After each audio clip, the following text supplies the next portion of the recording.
Help! I'm a prisoner in the library. Chapter 5. The Body on the Floor.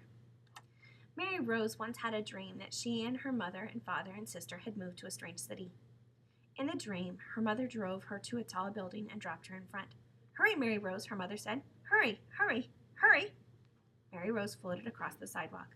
"Flying is faster than walking," she told another child, who appeared out of nowhere and was flying toward the building too.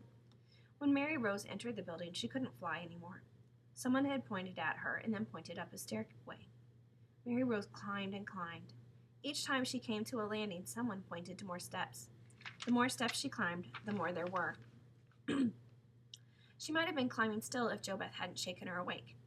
"You're having a nightmare!" JoBeth had bellowed in her ear. It surprised Mary Rose that she hadn't become permanently deaf. Holding on to the banister and practically pushing JoBeth ahead of her step by step, Mary Rose felt as if she had somehow drifted back into the nightmare. "Maybe I just ought to wave my arms in the air and start flying," she thought to herself. Halfway up, there was a broad landing. JoBeth stopped abruptly, so abruptly that Mary Rose ran into her and cracked her jaw on JoBeth's head. "Don't ever do that again," Mary Rose said angrily. "I think you broke my jaw." "Something's standing over near the window." The way JoBeth spoke, Mary Rose was ready for some new horror.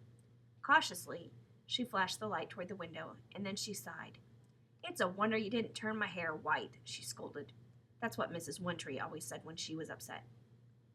Mrs. One-Tree had the same fine brown hair that her daughters had, but she was always sure it was going to turn white overnight. Now Mary Rose knew what her mother meant. "It's just some kind of figure." "What's it doing here anyway? What kind of library is this? I'll tell you one more thing, Mary Rose. I'm not going up any more steps. If we do, it will be to our certain death." JoBeth liked the sound of that. She repeated it with joyful gloom. "Certain death." "Great. Just great. That's what I love about you, JoBeth. You really know how to cheer a person up." She moved closer to the figure, and then she laughed. "Come and see what scared you. Come on." JoBeth edged a little closer. "I know who that is. That's Pinocchio. Pinocchio," JoBeth finished. She giggled.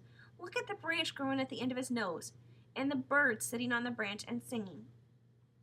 At the foot of the carved wooden statue, a small sign explained. Whenever Pinocchio told a lie, his nose grew longer and longer. JoBeth would have settled for staying on the landing, but Mary Rose was determined to complete the journey to the second floor. "Wait for me!" JoBeth got in front of her sister again. As she did, the mynah bird flew past, screaming, "Yoo-hoo! Fillmore! Fillmore!" "Dumb, stupid bird," JoBeth muttered. "Why can't you just be normal like other birds and sing?" Before long, the girls reached the head of the stairway and another wide landing, which turned around on both sides into two spacious hallways. In each hallway, there were a number of doors. At the farthest end on the right, a door was open. A light flickered from somewhere inside the room. "Come on," Mary Rose said. JoBeth held back. "You go first. You're older than I am, and bigger. And you have the flashlight. You could use it as a weapon if you had to." Mary Rose looked down at the key ring with the tiny flashlight attached. She didn't even bother answering. She just sighed and began to walk along the hallway. JoBeth stayed where she was, clutching the railing at the top step. Mary Rose looked back. "Aren't you coming?" she demanded. JoBeth shook her head. "What are you afraid of?" Mary Rose snapped. "I've got this great big weapon, remember?" The truth was, Mary Rose didn't want to explore by herself. JoBeth wasn't much help, but she was a warm, living human body. She waited while JoBeth inched her way slowly to her side. Standing as close to one another as they could, they advanced steadily toward the room with the light. Mary Rose peered in through the open doorway. She saw a large room, comfortably furnished, with a fire glowing in the large fireplace. That was the flickering light they had seen. Not too far away from the fireplace was a huge birdcage. The mynah bird was already inside, sitting on a long wooden perch, preening its feathers. The two girls walked into the room, looking about curiously. "Somebody lives here," JoBeth said finally. "I didn't know anybody ever lived in a library." "That's what we must have heard, JoBeth. We must have heard the librarian. She must have knocked something over." Mary Rose's eyes began to shine with excitement. Do you realize what this means? We can get something to eat. JoBeth felt relaxed enough now to remember that she was starved. It means we can get out. Mary Rose felt wonderful. If the librarian lives here, she can let us out. We're not locked in anymore. Well, where is she? I don't see anybody. There's another door over there in the back of the room. I bet she's in there. Let's go see.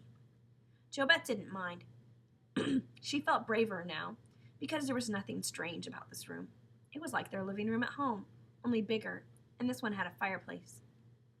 The fire crackled, and small tongues of flame leaped upward. A large china cat was stretched out on the hearth. Ivy spilled from an iron kettle on a shelf above the fireplace, and books were scattered on the shelf as well, some held in place by bookends, some just lying in small piles. An easy chair was pulled up near the fireplace. On the table beside the chair was a beautiful silver candlestick with carved figures in the base. It held a most unusual candle, shaped like a woman with long flowing hair. She held a tiny lamp. Look at that! JoBeth wanted to go over and run her fingers up and down the candlestick and candle, but Mary Rose was anxious to find the librarian. She motioned toward the door with her head. Once again, JoBeth went first, with Mary Rose trailing her. They had just walked to the far end of the long sofa, which was turned so that it faced the fireplace, when JoBeth came to a quick halt. Mary Rose cracked her jaw again.